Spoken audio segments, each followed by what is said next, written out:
इस कहानी के सभी पात्र और घटनाएं काल्पनिक हैं, जिसका किसी भी व्यक्ति या घटना से कोई संबंध नहीं है।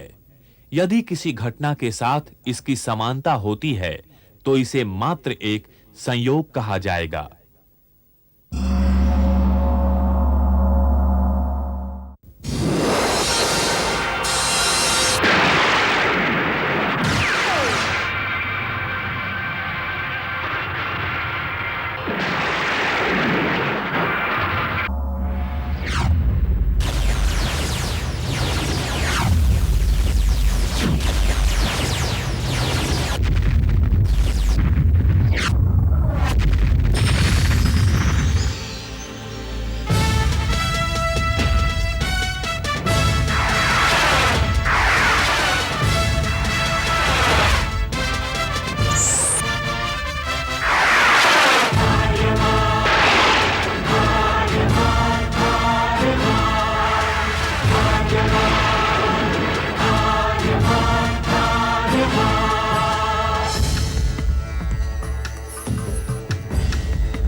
दिगंत और अनंत तक गूंजायमान है।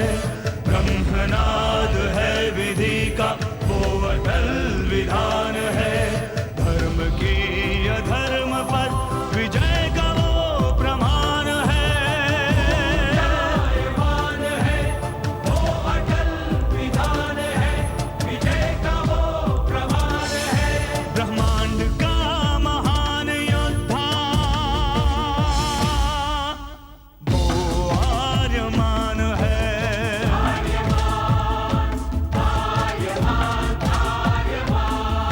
ब्रह्मांड का महान योद्धा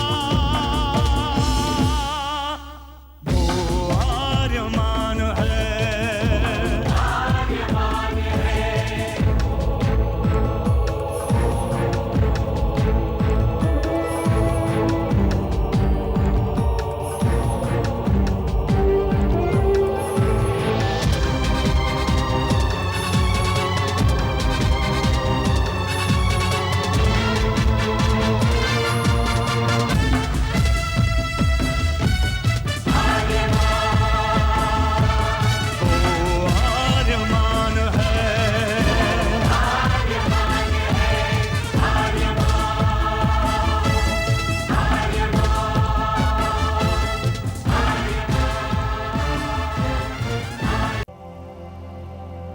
अनंत असीम ब्रह्मांड, अद्भुत विशाल विराट, जहां असंख्य आकाश गंगाएं प्रतिक्षण बनती रहती हैं, मिटती रहती हैं।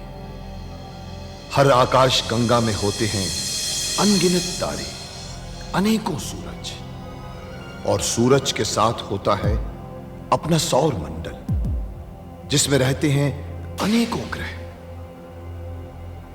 न जाने कितने सूरज चमके और बुझ गए, न जाने कितने तारे चमके और खो गए, न जाने कितने ग्रह, कितनी पृथ्वियां, कितनी सभ्यताएं बनी, बढ़ी और खो गई समय की इस अनंत धारा में।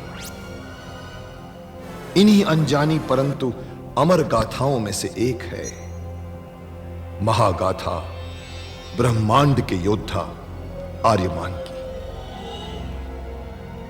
बहुत समय पहले पृथ्वी से लाखों प्रकाश वर्ष दूर आर्याना आकाश गंगा में एक ग्रह था, थार।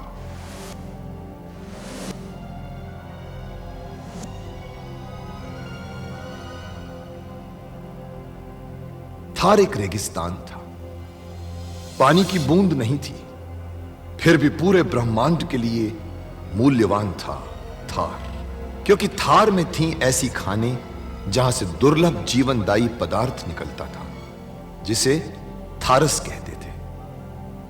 यह किसी भी ग्रह की जहरीली से जहरीली हवा को भी रासायनिक प्रक्रिया से प्राणवायु बना देता था, जीने के लायक बना देता था। कहावत थी, थारस जिसके वश में, पूरी आकाश गंगा उसके वश में। आर्याना आकाश गंगा की संरक्षक संस्था ओमियान के नियमों के अनुसार थारस को कोई भी व्यक्ति अपने वश में नहीं कर सकता था। यहां तक कि थार ग्रह का राजा जारांत भी नहीं। राजा होते हुए भी जारांत अपना राज्य गणतंत्र प्रणाली से चलाता था। खानों से निकलने वाले थारस का 25% भाग ही थार ग्रह के हिस्से में आता था। बाकी का हिस्सा ओसेक अंतरिक्ष संगठन में चला जाता था। ओसेक आर्याना आकाश गंगा के व्यापारियों का संगठन था और जिसका संचालन अंतरिक्ष में बनाए गए एक कृत्रिम ग्रह ओसेक से होता था। मगर ओसेक संगठन में कई व्यापारी ऐसे भी थे जो अति महत्वाकांक्षी थे, जो पूरे ब्रह्मांड में अपना आधिपत्य स्थापित करना चाहते थे। परंतु जब तक ओमियान था तब तक कोई कुछ नहीं कर सकता था। ओमियान अंतरिक्ष के लोगों की संरक्षक संस्था थी जो अंतरिक्ष के निवासियों के हितों का पूरा ध्यान रखती थी और अपनी शांति सेना के द्वारा संपूर्ण ब्रह्मांड में शांति और व्यवस्था बनाए रखती थी। इसी ओमियान संस्था का अध्यक्ष था महान होशिंग। होशिंग जिस ग्रह पर रहता था उस ग्रह का नाम था कुरुक्षेत्र, जहां आज छिड़ी हुई है एक महाजंग। अब तुम क्या करोगे? मैं सेना इकट्ठी करूंगा और अपना राज्य वापस लूंगा। लेकिन कैसे? कहीं कोई बात हुई? अभी तो सिर्फ आप ही मिले हैं मुझसे और आपने तो अपने बारे में कुछ भी नहीं बताया मुझे। हम दोनों की उम्र में काफी अंतर है वीनू, लेकिन हम दोनों की कहानियां एक सी है। मैं किसी भी हालत में अपने राज्य को वापस लेके रहूंगा। अवश्य। जब इरादे मजबूत होते हैं वीनू, तो कामयाबी हमेशा कदम चूमती है। मैं विनू का अंगरक्षक हूं। मेरे होते हुए उसका कोई बाल भी बांका नहीं कर सकता। मगर मुझे बहुत डर लग रहा है। लोगान मुझे मत मारना, लोगान मुझे मत मारना। मुझे बहुत डर लग रहा है।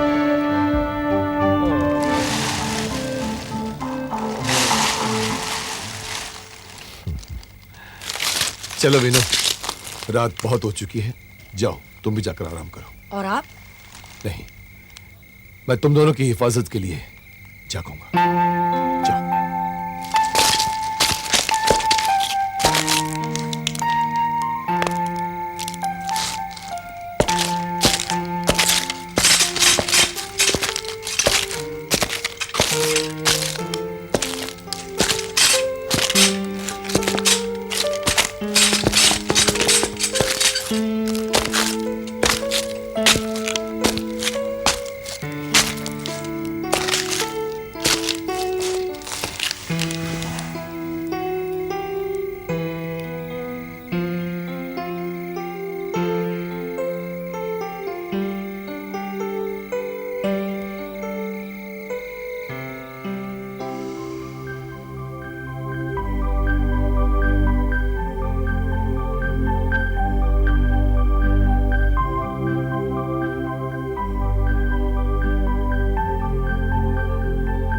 मेरा मन अभी भी नहीं कर रहा कि मैं आप लोगों को छोड़कर जाऊं। बेटा, अपनों की पीड़ा दूर करने की कोशिश तो हर कोई करता है, पर इंसान वही है बेटा जो दूसरों की पीड़ा दूर कर सके। और फिर किसी भी बड़े लक्ष्य को पाने के लिए कुछ न कुछ तो खोना ही पड़ता है। ठीक है, जैसी आप लोगों की आज्ञा। सत्य का कवच तेरे साथ।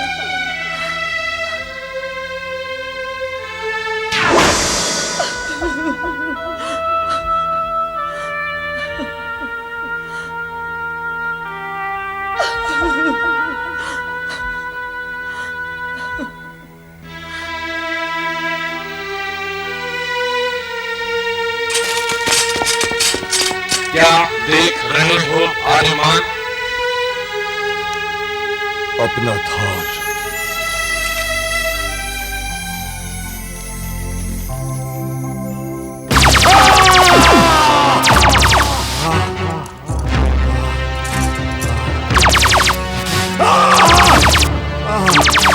महाराज जारांत को मार महासामंत नारद की मेहमान नवाजी पसंद नहीं आई। ओमियान के सदस्यों से शिकायत करने जा रहे थे महाराज। उन्हें बताने जा रहे थे कि थार के लोग कितने कष्ट में हैं।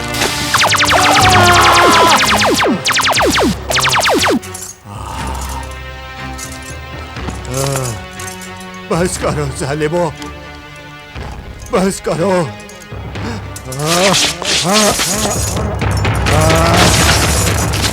ठीक है, इस बार तो छोड़ देता हूँ। दोबारा भागने की कोशिश की तो वो हाल करूंगा कि चलने से भी मजबूर हो जाओगे। चलो।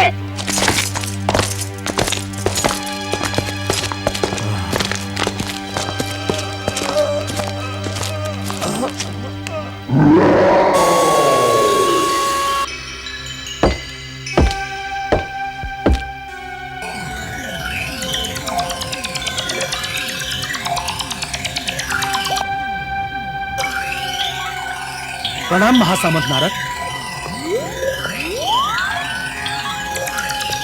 तबीब, मेरी बेटी का पता मुझे अभी तक नहीं चला और सिर्फ माया ही उसका पता जानती है। तबीयत कैसी है उसकी? वो अभी तक होश में नहीं है। हम कोशिश तो पूरी कर रहे हैं मगर इन पर कोई असर ही नहीं होता। ये देखो।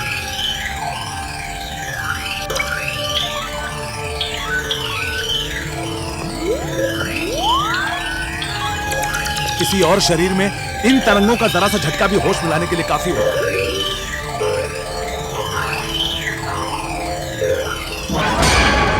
तभी ये क्या हुआ? माया कहां गई? हमारे साथ धोखा हुआ है महासामंत नारद। लगता है ये माया नहीं थी, उसकी प्रतिछाया थी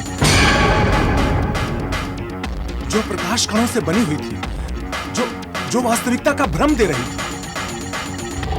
धोखा, महासामंत नारद के साथ धोखा।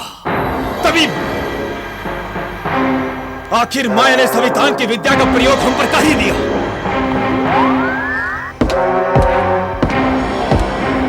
महासामंत नारद की जय हो। ओमियान सदस्य राहु ने आपके लिए एक जरूरी संदेश भेजा है।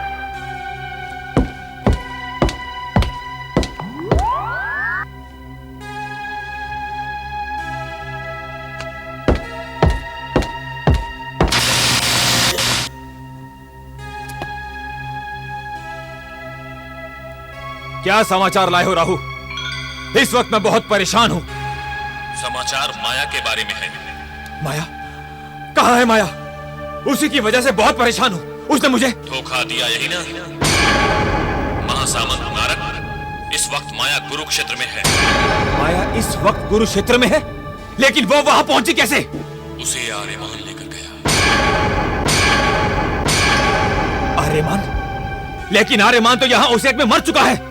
आर्यमान इतनी आसानी से नहीं मर सकता महासामंत नारद। वो यहां से बच निकला और उस एक से माया को निकालकर कुरुक्षेत्र ले गया। राहु, लगता है मुझे कुरुक्षेत्र का वही हाल करना पड़ेगा जो मैंने संविधान का किया था। ऐसी गलती मत करना महासामंत नारद। यदि तुमने कुरुक्षेत्र पर हमला किया तो पूरा ओमियान तुम्हारे खिलाफ हो जाएगा। होशिन ओमियान का अध्यक्ष और ओमियान की विशाल सेना उसकी रक्षा के लिए सदैव तैयार रहती है और ओमियान के सदस्य अपनी सेना तुम्हारे खिलाफ भेजने पर मजबूर हो जाएंगे। और मैं भी यही सोचकर मैं रुक जाता हूं राहु। लेकिन मैं हाथ पे हाथ रख के बैठ तो नहीं सकता। एक तरफ ओमियान और दूसरी तरफ आर्यमान। आर्यमान कुरुक्षेत्र में भी नहीं है महासामंत नारद। आर्यमान कुरुक्षेत्र में नहीं है तो फिर है कहां? उसे महान होशिन ने दिव्यास्त्र चंद्रहास प्राप्त करने के लिए भेज दिया है। दिव्यास्त्र चंद्रहास? मगर क्यों? ये तो आप स्वयं से पूछिए महासामंत नारद। लगता है महान होशिन की भविष्यवाणी सच होने जा रही है। नहीं राहु, मैं होशिन की भविष्यवाणी को सच नहीं होने दूंगा। मैं आर्यमान को चंद्रहास तक नहीं पहुंचने दूंगा, क्योंकि चंद्रहास पाने के बाद तो वो और भी शक्तिशाली हो जाएगा। चंद्रहास का एक और बहुत बड़ा गुण है इसका रहस्य कुछ ही लोगों को मालूम है। कैसा गुण और कैसा गुप्त रहस्य? चंद्रहास ब्रह्मांड के कठोरतम पारदर्शी स्फटिक से बना हुआ दिव्यास्त्र है। जब सूर्य की किरणें इससे गुजरकर जहां जहां पड़ती हैं, उस जमीन को थारस की खान बना देती है। आज तक कहावत यह है कि जिसके हाथ में थारस होगा उसके हाथ में ब्रह्मांड होगा। असली कहावत यह है कि जिसके हाथ में चंद्रहास होगी उसके हाथ में ब्रह्मांड होगा। तब तो चंद्रहास मेरे हाथ में होगी और ब्रह्मांड मेरे कदमों के नीचे। राहु, अब महासामंत नारद का सिर्फ एक ही लक्ष्य है, आर्यमान को पाना, जिंदा या मुर्दा।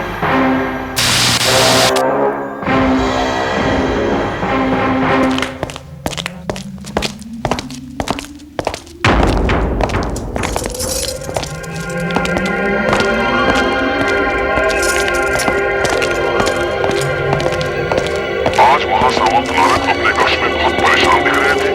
तुझे मालूम नहीं, आर्यमान उनके हाथ से निकल गया तो परेशान नहीं होंगे, पर आर्यमान तो मर चुका है, इसमें परेशान होने की क्या बात है? वो मरा नहीं, वो ओसेक से फरार हो गया और अपने साथ माया को भी छुड़ा कर ले गया। इसीलिए हमें उसके माता पिता पर कड़ी नजर रखने को कहा गया है। शायद आर्यमान उनसे मिलने यहाँ आए।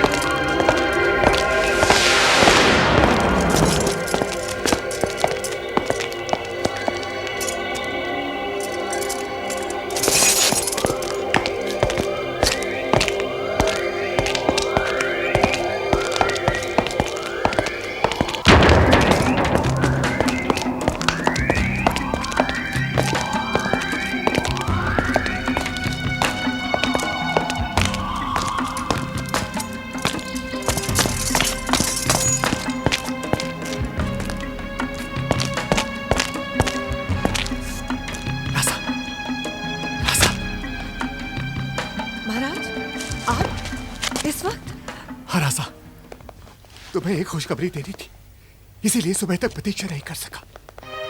क्या हमारे जीवन में अब भी कोई खुशखबरी बाकी है? हमारे भाग्य से तो खुशखबरी का भंडार कब का खत्म हो चुका। नहीं रासा, नहीं, हमारे जीवन में अभी तो बहुत सी खुशखबरियां आएंगी और सबसे पहली खुशखबरी ये है कि आर्यमान जीवित है। क्या आर्यमान जीवित है? हाँ रासा, ये सच। आर्यमान ओसेक से नारद की कैद से भाग निकला है और अपने साथ माया को भी छुड़ा कर ले गया है। अच्छा, हाँ। यानी बेटे ने माँ का कर्ज चुका दिया। माया का बलिदान इतने वर्षों से मेरे ऊपर कर्ज था। हमारा आर्यमान सकुशल है, यही हमारे लिए पर्याप्त है।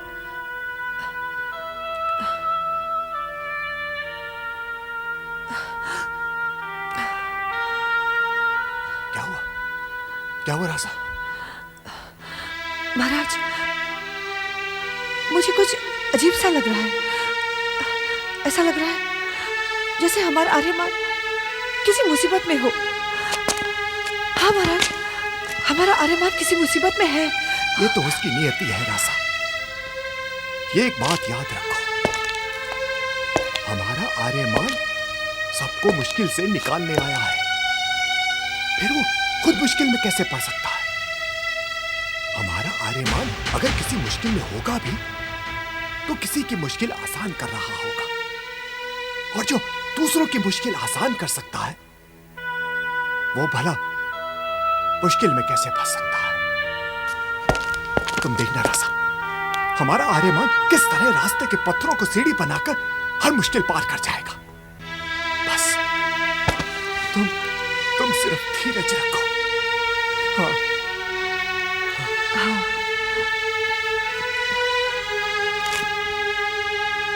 सत्य का कवच तेरे साथ। ये ले धोखेबाज, ये ले। आज मैं तुझे नहीं छोड़ूंगा, मार डालूंगा तुझे, मार डालूंगा। लोखान, तू मेरा चाचा नहीं है, मेरे माँ बाप का हत्यारा है। तुमने उन्हें धोखे से मारा और मेरे राज्य शासन पर अपना अधिकार कर लिया। ये ले, मैं तेरी मोटी मोटी अलग करूंगा, मार डालूंगा तुझे, बदला लूंगा अपनी माँ बाप की मौत का तुझसे। ये ले। क्या कर रहे हो तुम? पागल हो गए? हाँ, मैं पागल हो गया हूँ। अपने चाचा लोखान को सपने में देख के मैं पागल हो गया हूँ। आज सुबह मेरे सपने में आया था और इस ग्रह पर आ पहुंचा और मुझे मारना चाहता है वो। आज मेरे हाथों से नहीं बचेगा वो, मार डालूंगा। विनु, वो एक सपना था और सपने कभी सच होते हैं? मेरे ग्रह में कहा जाता है कि सुबह के सपने सच होते हैं। मैं उसे मार डालूंगा उसे मैं। ठीक है। इसके लिए उत्तेजित होने की आवश्यकता नहीं है विनु। तुम उसे जरूर मारोगे, मगर इसके लिए तुम्हारे अंदर धैर्य की आवश्यकता है। धैर्य नहीं है तुम्हारे अंदर, बहुत जल्द गुस्सा हो जाते हो, उत्तेजित हो जाते हो। और ये लकड़ी से कुछ नहीं होगा, तुम्हें तलवार चलाना सीखना होगा। सीखूंगा, अवश्य सीखूंगा, मगर ये तलवार चलाना मुझे तुम सिखाओगे। ठीक है, किसी दिन सिखा दूंगा तुम्हें। नहीं, मैंने कह दिया मुझे अभी और इसी वक्त सीखना है। ठीक है, ये लो।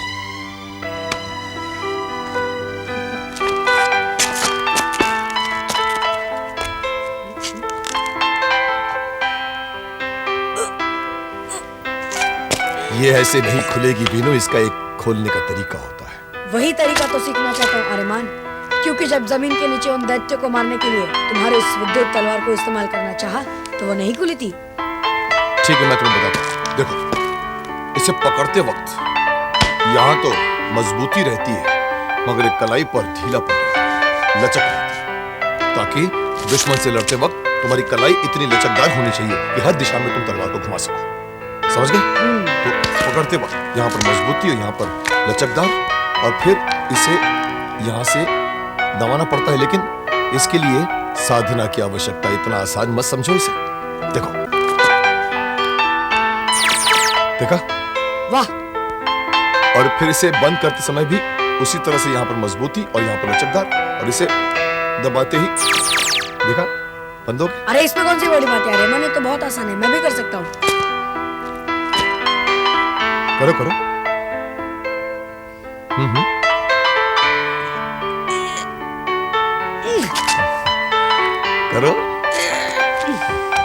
मैंने कहा था ना, इतना आसान नहीं है, इसके लिए कड़ी साधना की आवश्यकता है विनु।